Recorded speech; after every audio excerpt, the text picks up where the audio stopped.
और हेडलाइंस के बाद अब खबरों को विस्तार से जानेंगे। शिमला के मॉल रोड में हुए धमाके की जांच में एनएसजी की टीम जुट गई है। इसमें आज एनएससी के उच्च अधिकारी, कमांडोज और डॉग स्क्वाड के साथ घटनास्थल पर पहुंचे, पूरे इलाके को सील कर जांच के सैंपल लिए।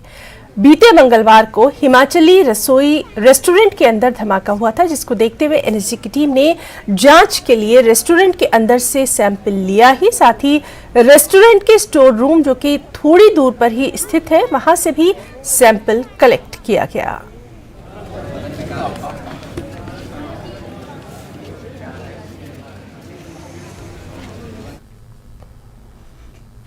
एक और अहम खबर से आपको रूबरू करवाएं। केंद्रीय सूचना एवं प्रसारण मंत्री श्री अनुराग ठाकुर ने आज 8वें और 9वें राष्ट्रीय सामुदायिक रेडियो पुरस्कार प्रदान किए। ये पुरस्कार 2 दिवसीय क्षेत्रीय सामुदायिक रेडियो सम्मेलन उत्तर के उद्घाटन सत्र के दौरान प्रदान किए गए। इसका उद्घाटन केंद्रीय मंत्री ने नई दिल्ली में भारतीय जनसंचार संस्थान में किया। इस अवसर पर उपस्थित लोगों को संबोधित करते हुए अनुराग ठाकुर ने कहा कि सामुदायिक रेडियो स्टेशन प्रधानमंत्री नरेंद्र मोदी के जन भागीदारी से जन आंदोलन के विजन को साकार करने में महत्वपूर्ण भूमिका निभाते हैं। ये स्टेशन आकाशवाणी के प्रयासों में सहायता प्रदान करते हैं। इन्होंने आपदाओं के दौरान अपने श्रोताओं को जानकारी प्रदान करने में महत्वपूर्ण भूमिका निभाई है। नेशनल ग्रीन ट्रिब्यूनल ने जंगल में कचरे की अवैध डंपिंग पर कड़ा संज्ञान लिया है। ट्रिब्यूनल ने हमीरपुर के दुगनेरी गांव से कचरा हटाने के आदेश जारी कर दिए हैं। कार्रवाई रिपोर्ट भी तलब की गई है। मामले की सुनवाई 1 नवंबर को होगी। शहरी विकास विभाग के प्रधान सचिव ने ट्रिब्यूनल को जानकारी दी कि 15 मार्च 2023 को हमीरपुर नगर परिषद ने संतान लाइफ कंपनी के साथ कचरे के निस्तारण के लिए अनुबंध किया और 4 अप्रैल 2023 को कचरे का निस्तारण शुरू कर दिया गया। 2 जुलाई तक 3121 टन कचरे का निस्तारण किया गया। प्रधान सचिव ने ट्रिब्यूनल को बताया कि कचरे को ठिकाने लगाने के लिए कम से कम 9 महीनों का समय लगेगा। ट्रिब्यूनल को यह भी बताया गया कि कचरे को वन भूमि में एकत्रित किया जा रहा है। ट्रिब्यूनल ने वन विभाग को आदेश दिए कि वन भूमि पर ना तो किसी तरह का अवैध कब्जा होने दे, न ही जंगलों में कचरे की डंपिंग की जाए। उप मुख्यमंत्री मुकेश अग्निहोत्री ने कहा कि हिमाचल प्रदेश में बारिश के कारण जनजीवन पूरी तरह से प्रभावित हुआ है, लेकिन प्रदेश सरकार हर स्थिति से निपटने के लिए पूरी तरह तैयार है। उन्होंने कहा कि जल शक्ति विभाग को 1500 करोड़ रुपए का नुकसान हुआ है, लेकिन फिर भी विभाग के कर्मचारियों और अधिकारियों ने दिन रात एक करते हुए प्रदेश में पानी की सप्लाई बहाल की। उन्होंने कहा कि मानसून में जो तबाही इस बार हिमाचल में देखने को मिली, उसकी भरपाई कर पाना मुश्किल है, लेकिन प्रदेश सरकार फिर भी प्रभावित लोगों तक राहत पहुंचा रही है। ऐसे घाव हैं जिनको भरने में बहुत समय लग सकता है, क्योंकि जो नुकसान है वो बड़ा मेजर नुकसान हुआ है और हर डिपार्टमेंट का हुआ है, हर ज़िले में हुआ है और नुकसान का आकार बहुत बड़ा है। आप देख रहे हैं कि लोगों की गाड़ियां बह गई, लोगों की इमारतें बह गई और उसके बाद लोगों की प्रॉपर्टीज़ बह गई, होटल बह गए और जानें चली गई। और जब से मानसून चल रहा है लगातार कुछ लोग बह गए हैं, कुछ लोग एक्सीडेंट में भी गए हैं, तो लगातार ये सिलसिला चल रहा है। प्रदेश सरकार ने पूरी ताकत लगाई हुई है और हर जगह राहत पहुंचाई है। राहत नियमावली में भी परिवर्तन किया है, डंगे लगाने के लिए भी राशि बढ़ाई है, लोगों के घरों में जो है रिलीफ देने के लिए वो भी राशियां बढ़ाई हैं हर जगह से, और पशुओं का जहां नुकसान हुआ है वो राशि भी बढ़ाई है। जहां जहां मदद की जा सकती है सरकार कर रही है और पूरा तंत्र जो है पूरा गेयर अप है। सीपीएस सुंदर सिंह ठाकुर ने विपक्ष पर हमला बोला और कहा कि प्रदेश त्रासदी से जूझ रहा है और विपक्ष अभिनंदन समारोह में व्यस्त है। सुंदर सिंह ठाकुर ने कहा कि विपक्ष सरकार पर छीटाकशी कर रहा है, लेकिन धरातल पर विपक्ष कहीं नजर नहीं आ रहा। उन्होंने कहा कि त्रासदी में लोगों की सेवा की जगह विपक्ष सिर्फ राजनीति कर रहा है। मेरा विपक्ष के बंधुओं से अनुरोध है, ये राजनीति करने का वक्त नहीं है। राजनीति करनी होगी, हम खुले मंच पे उनके साथ हम वाद विवाद करने को तैयार है। तो जनता की सेवा कीजिए, ये छोड़िए आप इन बातों को, आप सहयोग दीजिए, आप कहीं तो नजर आइए। हम तो हमारे सभी प्रशासन शासन विभाग जमीन पे हैं, आप लोग जमीन पे जा रहे हैं, रिपोर्टिंग कर रहे हैं। उनको कहना कि उन्हें एक ही मैसेज कर लो, अभिनंदन समारोह तो अपना मना सकते हैं, लेकिन कहीं गांव में भी नजर आइए, कहीं शहर में भी आइए, नदी किनारे भी नजर आइए, कहीं बचाव कार्य राहत कार्य में भी नजर आइए। ये मैं उनसे अनुरोध करूंगा। और अभी ये राजनीति करने का वक्त, देखिए अभी घर द्वार पहली बारी है कि माननीय मुख्यमंत्री सुखविंदर सिंह सुक्खू जी की सरकार, जिसमें कि किसी व्यक्ति का अगर सामान बह जाता है, किराएदार का सामान बह जाता था तो उसे 5,000 रुपये दिया जाता था, आज उनको 50,000 दिया जा रहा है। किसी के घर के अंदर पानी घुसता पार्शल डैमेज होता था, उन्हें 10,000 दिया जाता था, आज उन्हें 1 लाख रुपए दिया जा रहा है। और घर द्वार पे दिया जा रहा है जो है संवेदना को राहत के साथ जोड़ा है। मुख्य संसदीय सचिव सुंदर सिंह ठाकुर ने कहा कि कुल्लू जिले में भारी बारिश के कारण प्रारंभिक तौर पर 1 करोड़ रुपए के नुकसान का आकलन किया गया है। उन्होंने ये भी कहा कि नुकसान का ये आकलन और ज्यादा बढ़ेगा। यहां सुंदर सिंह ठाकुर ने यह भी कहा कि कुल्लू से भुंतर तक व्यास नदी के किनारे तटीयकरण किया जाएगा, जिससे रिहायशी इलाके सुरक्षित हो सकेंगे और इस तटीयकरण पर 50 करोड़ रुपए की लागत आएगी। कि 1000 करोड़ से ऊपर कुल्लू का है और रोज का ये आंकड़ा बढ़ता जा रहा है। और अब जैसे मौसम साफ होगा तो ये हमारे खास तौर पे एग्रीकल्चर लैंड, बगीचे और हमारे घरों को बहुत बड़ा नुकसान हुआ है। और ऐसे में 1000 करोड़ का जो अभी प्रिलिमिनरी एक रिपोर्ट बनी है, ये आंकड़ा बढ़ जाएगा। और आज मैंने सुबह एक बैठक हमने की, कुल्लू में IPH के सभी महकमों को भी बुला रखा था। एक हमने फैसला ले लिया है कि हम कुल्लू रामशिला से लेकर भुंतर का संपूर्ण तटीयकरण करने जाएंगे। उसके लिए हमने कोई स्टेट मिटिगेशन से भी पैसा मांगा है, मुख्यमंत्री जी ने उसके लिए हामी भर दी है। और उसके साथ केंद्रीय मिटिगेशन से भी हम पैसा लेंगे और एक बड़ा प्रोजेक्ट पूरे तटीयकरण का करेंगे। इस सदी की सबसे बड़ी त्रासदी के रूप में जो ये हमारे समक्ष एक चुनौती आई है, इस चुनौती को पार करने के लिए हमें सभी माननीय मुख्यमंत्री जी से लेकर सरकार के सभी मंत्रियों से लेकर और हमारे विभागों से लेकर प्रशासन से लेकर पंचायतों तक सभी को युद्ध स्तर पे काम करना होगा। पंचायतों को भी अब BDO साहब हमारे साथ है, अभी पूरे विभाग IPH से लेकर सारे बिजली विभाग से लेकर सभी ग्रामीण विभाग सभी हम आगे जा रहे हैं। और DPRO खुद समय समय पर आपसे रूबरू हो रहे हैं। लेकिन हमने ये कहा है कि पंचायतों के जितने भी जो डंगे लगने हैं उसके लिए तुरंत प्राथमिकता के आधार पर जो है 1-1 लाख का जो है मनरेगा का शेल्फ अप्रूव समझा जाए और ऐसे में जो प्राथमिकता हैं उनमें आगे बढ़ा जाएगा और ये जो राहत बचाव कार्य है इसे आगे बढ़ाएगा।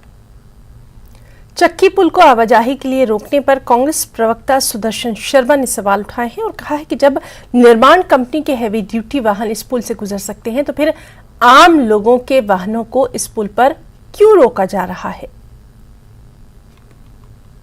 मैं बहुत अचंभित हुआ कि जो निर्माण कंपनी है वहां पे मौजूद, उस कंपनी की हैवी ड्यूटी गाड़ियां जो हैं वो मटेरियल लेकर उस पुल से क्रॉस कर सकती हैं, जबकि हिमाचल से जाने वाला कोई भी 2 व्हीलर या 4 व्हीलर, यहां तक कि ये परिवार का कोई पेशेंट वो है, उसको पठानकोट में यदि उपचाराधीन करवाना है तो वो उधर से नहीं जाते हुए उसको बाया जो है वो लोधमा भेजना पड़ रहा है। क्या ये फरमान जो है ये केंद्र सरकार का आम जनमानस के लिए ठीक है?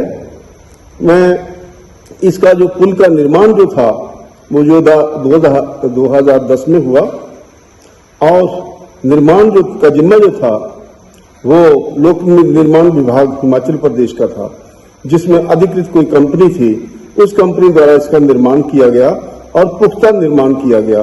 क्योंकि इस पिलर के जो है, इस पुल के 17 पिलर जिनकी गहराई जो है जमीन दोज वो 23 से लेकर 24 मीटर तक है और 17 पिलर हैं, 24 मीटर गहराई है। जबकि 2 पिलर इस 500 मीटर स्पैन के जो नेक्ड हुए हैं 5 मीटर की गहराई तक, इसका जो इन्होंने बनावटी एक भय बनाकर आम जनमानस को उसको यूज करने के लिए, उसको प्रयोग में ना करने के लिए जो फरमान सुना देते हैं, ये जब भी बरसात आती है तो इनका फरमान जो है वो जारी हो जाता है। और यदि ये फरमान जारी कर देती है कंपनी या विभाग या केंद्र सरकार, तो मैं पूछना चाहता हूं केंद्र सरकार से कि ये बरसात में ही क्यों है, क्योंकि 1 साल 3 साल से ये चल रहा है ऐसा। जो 1 साल जब सूखा होता है, जो दरिया जो है वो नदी जो सूखी होती है, तब ये रिपेयर का वर्क क्यों नहीं करते हैं। अपना हिमाचल में वक्त एक छोटे से ब्रेक का।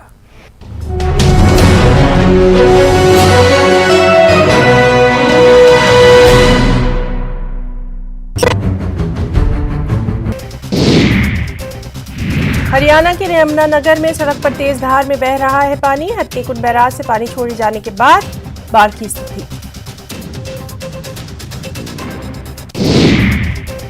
वहीं यमुनानगर में हथनीकुंड के पानी छोड़े जाने के बाद कई नदी और नाले उफान पर हैं।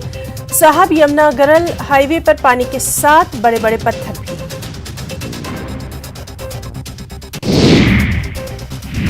कुछ इसी तरह की खबरें यूपी से भी हैं, जहां के कानपुर में गंगा नदी उफान पर है। कानपुर का गंगा घाट और कई गांव में पानी दाखिल हो गया है। यूपी के बिजनौर में कोटवाली नदी की धार में फंसी बस। सरकारी बस पर सवार थे 36 से अधिक यात्री।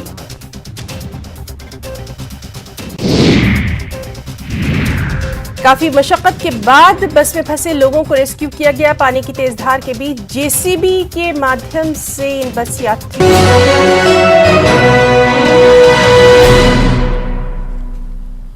और ब्रेक के बाद अपना हिमाचल में एक बार फिर से आपका बहुत स्वागत करते हैं। अहम खबर चंबा से, जहां आज सुबह मधुवाड़ के पास देखते ही देखते पहाड़ का एक भारी हिस्सा सड़क पर आ गिरा। इसके चलते वाहनों की आवाजाही पूरी तरह से ठप होकर रह गई। लोगों को भारी दिक्कतों का सामना रहा। तस्वीरों में आप पहाड़ से बड़े बड़े पत्थरों को गिरते देख सकते हैं। कैसे अचानक पहाड़ से पत्थर गिरने लगे। इलाके में अभी भी लैंडस्लाइड का खतरा बरकरार है। इसी की वजह से पीडब्ल्यूडी विभाग के एसडीओ शैलेश राणा ने लोगों से शाम के समय गैर जरूरी यात्रा से बचने की अपील की है। एसडीओ ने कहा है कि इलाके में कब कहां लैंडस्लाइड हो जाए इसका पता लगा पाना मुश्किल है, इसलिए लोग एहतियात करें।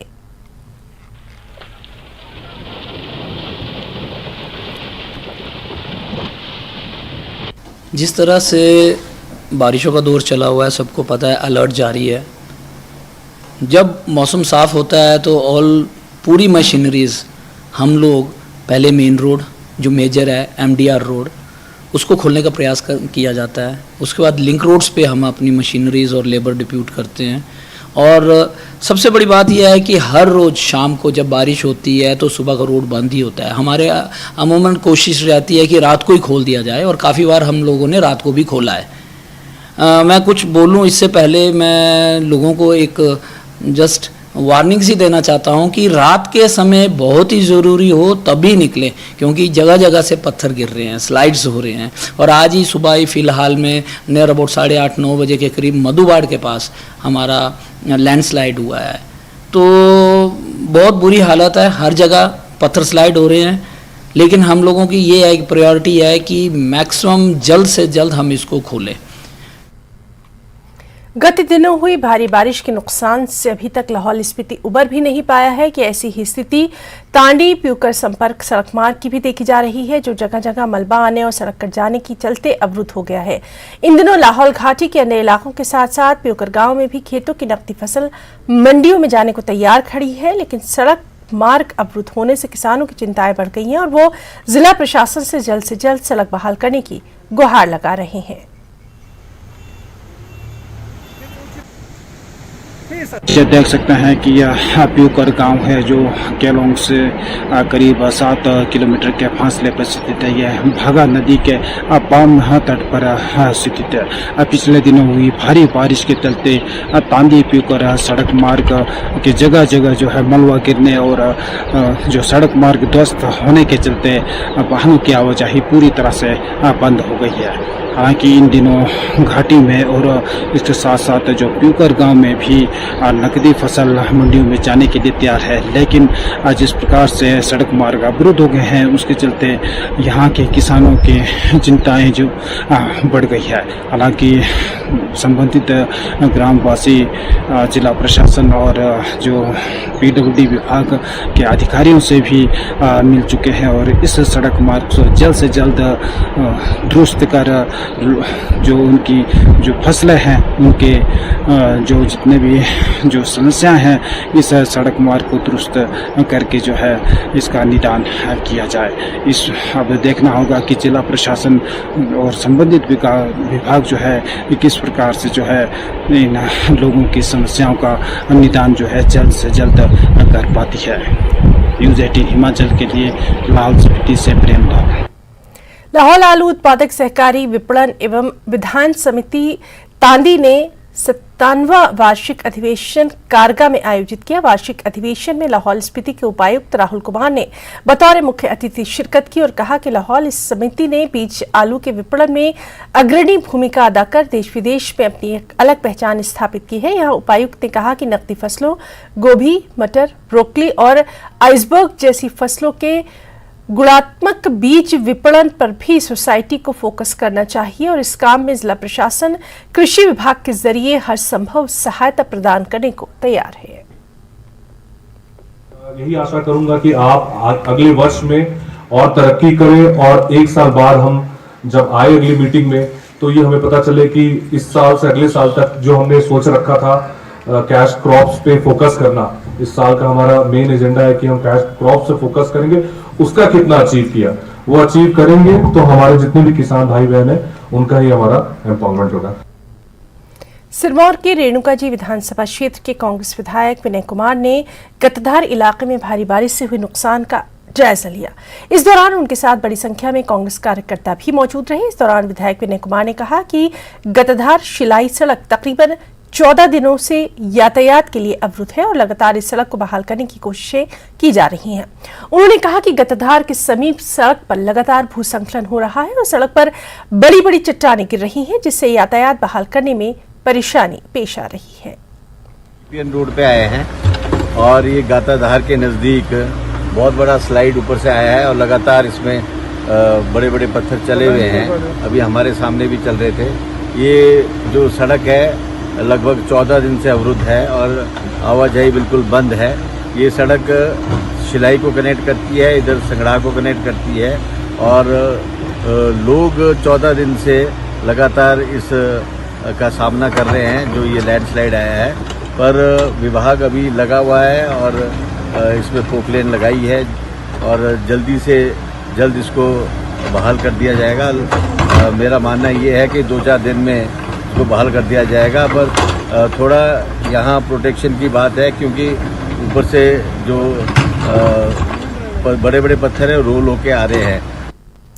कुल्लू जिले में भारी बारिश और बाढ़ से हुए नुकसान को 2 सप्ताह से अधिक का समय बीत चुका है। ऐसे में जहां अब यहां का जनजीवन धीरे धीरे पटरी पर लौटने लगा है, वहीं यहां कुछ दिक्कतें अभी भी हैं। खासकर मनाली से कुल्लू के मध्य नेशनल हाईवे 3 के जगह जगह टूटे होने की वजह से लोगों को अपने गंतव्य स्थानों पर जाने के लिए कठिनाइयों का सामना है। हालांकि प्रशासन द्वारा मनाली से कुल्लू के बीच वाहनों की आवाजाही के लिए नेशनल हाईवे 3 दुरुस्त करने का काम तेजी से किया जा रहा है, लेकिन कई स्थानों पर नेशनल हाईवे बुरी तरह से क्षतिग्रस्त हो चुका है, जिन्हें दुरुस्त करने में अभी भी काफी समय लग सकता है। की पतली कुल से मनाली के बीच के स्ट्रेच की बात है तो ये सबसे ज़्यादा अफेक्टेड स्ट्रेच है जिसमें बहुत भारी डैमेज हुई थी और यहाँ पे बहुत सारी मशीनरी और मैन पावर अब राउंड द क्लॉक काम कर रही है। टेम्पररी रिस्टोरेशन जो है इसका अगले 10 दिन में एक्सपेक्टेड है कि 10 दिन में एटलीस्ट इसको टेम्पररीली छोटे वाहनों के लिए खोला जाए। साथ ही साथ जो हमारा लेफ्ट बैंक का बैलेंस पोर्शन है जो रामशिला से थ्रू सेवबाग अगर हम नगर की बात करें वहाँ पे भी चरूड़ू पे पूरा लेफ्ट बैंक जो है वो निकल चुका है, तो NHAI से उसके लिए भी बजट सैंक्शन किया गया और उसका भी रिस्टोरेशन का काम जो है पैरेलली शुरू किया जाएगा, बिकॉज हमें दोनों रोड्स की आगे आने वाले समय में ज़रूरत पड़ेगी और दोनों जगह पे इसलिए काम जो है पैरेलली करवाया जा रहा है। दून के सकराला गांव में सड़क सुविधा न होने की वजह से एक महिला को इलाज के लिए कंधों पर ले जाना पड़ा। इलाज के लिए कंधे पर ले जाने वाला वीडियो अब वायरल हुआ और वीडियो वायरल होने के बाद स्थानीय लोगों ने गहरी चिंता जताते हुए कहा कि प्रदेश का सबसे बड़ा औद्योगिक क्षेत्र बद्दी है और यहीं से सरकार के खाते में करोड़ों रुपए का राजस्व जमा होता है। इसके बावजूद ये इलाका आज भी मूलभूत सुविधाओं से वंचित है। वीडियो वायरल हो रही है। ये दून विधानसभा के पट्टा बाड़ियां के गांव सकराला में ये वीडियो एक औरत की देखने को मिली है, जिसको कंधों के ऊपर उठाकर कई किलोमीटर दूर उठा के लेके जा रहा है हॉस्पिटल के अंदर। ये घटनाएं कि अकेले दून में उसी गांव की नहीं है, बहुत सारे गांव ऐसे हैं जहां पे आज भी सरकार की मूलभूत सुविधाओं से लोग परेशान है, उनको मूलभूत सुविधाएं नहीं मिली है। इसलिए वहां अगर सरकार 2% पैसा भी वहां पे लगाएं तो वहां के जो गांव हैं उनकी दशा बहुत अच्छी सुधर सकती है। सरकार की सख्ती के बाद शिमला की भट्टाकुफर में किलो के हिसाब से सेब बिकना शुरू हो गया है, जिससे बागवान बेहद खुश हैं। उनका कहना यही है कि किलो के हिसाब से सेब बिकने से उन्हें काफी फायदा हो रहा है। बता दें कि सरकार ने इस मामले में कहा था कि किलो से सेब नहीं खरीदने और बेचने पर आढ़तियों के लाइसेंस रद्द किए जा सकते हैं। पहले तो ऐसा था 28 किलो की पेटी भी होती थी, 30 किलो की 22-23 रुपये बिकती थी। अब तो 22 किलो की पेटी की एवरेज भी इतनी पड़ रही है, 28-29 की एवरेज आ रही है। काफ़ी बड़ा मेरा मतलब 130-140 से 150 रुपये किलो तक। चंबा का ऐतिहासिक मिंजर मेला शुरू हो गया है। मेले में मुख्य अतिथि के तौर पर हिमाचल प्रदेश के राज्यपाल शिव प्रताप शुक्ल ने शिरकत की। इस मौके पर विधानसभा अध्यक्ष कुलदीप सिंह पठानिया और चंबा सदर के विधायक नीरज नैयर भी शामिल हुए। हर साल की तरह इस साल भी ऐतिहासिक मिंजर मेले का जुलूस नगर पालिका से होता हुआ सबसे पहले प्राचीन लक्ष्मी नारायण मंदिर, उसके बाद रघुवीर मंदिर और फिर श्री हरिराय मंदिर पहुंचा, जहां पर राज्यपाल और उनके साथ आए लोगों ने मिंजर भगवान के चरणों में चढ़ाकर मिंजर की रस्म को अदा किया। इसके बाद राज्यपाल ने मिंजर के ऐतिहासिक चिन्ह मिंजर ध्वज को फहराकर मेले का औपचारिक तौर पर शुभारंभ किया।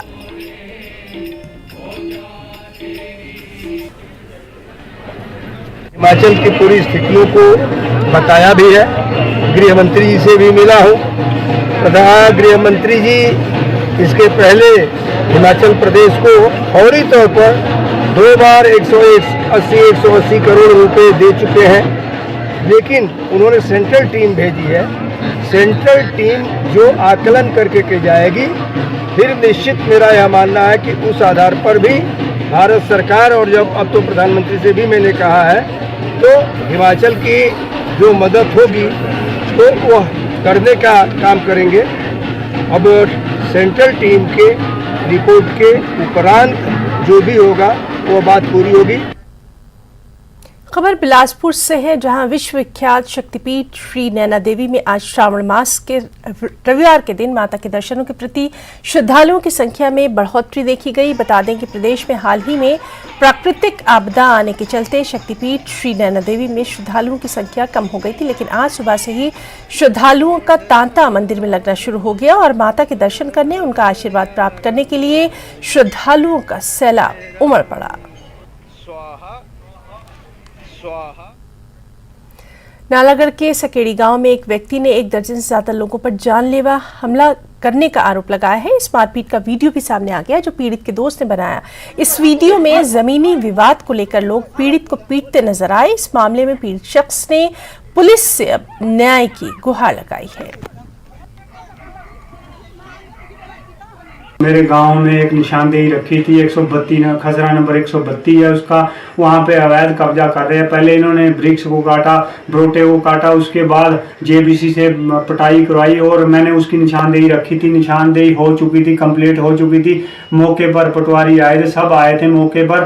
तो उसके बाद जब इनके खेत में ओडा लग गया, उसके बाद इन लोगों ने मेरे ऊपर एकदम से हमला कर दिया। मैंने कुछ नहीं कहा, कुछ भी नहीं कहा। हरिजन बस्ती के लोग वहां पे खड़े थे और उसके जो मणिपुर में चल रही हिंसा और इसके साथ ही महिलाओं के साथ हुए दुर्व्यवहार के मामले को लेकर युवा कांग्रेस उग्र हो गई है।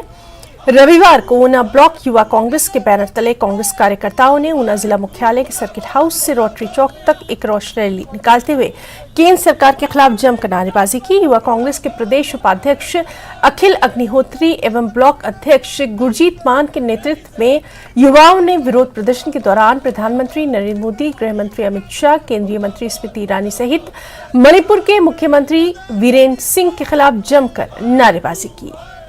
आज ऊना मुख्यालय पे ये जो धरना प्रदर्शन किया है, इसका मेन मुख्य उद्देश्य है कि मणिपुर के अंदर जो केंद्र सरकार ने अपनी एक भी कदम मणिपुर के लिए नहीं बोला, हम उसके लिए बहुत दुखदाई है। आज हम महिला विकास मंत्री स्मृति ईरानी से भी पूछना चाहते हैं कि जब वो बड़े बड़े धरने देती थी, बड़े बड़ी बातें करती थी, आज अनेकों महिलाओं की वहाँ रेप भी हुए, बिना कपड़ों से महिलाओं को चलाया भी गया, अनेकों काम हुए। आज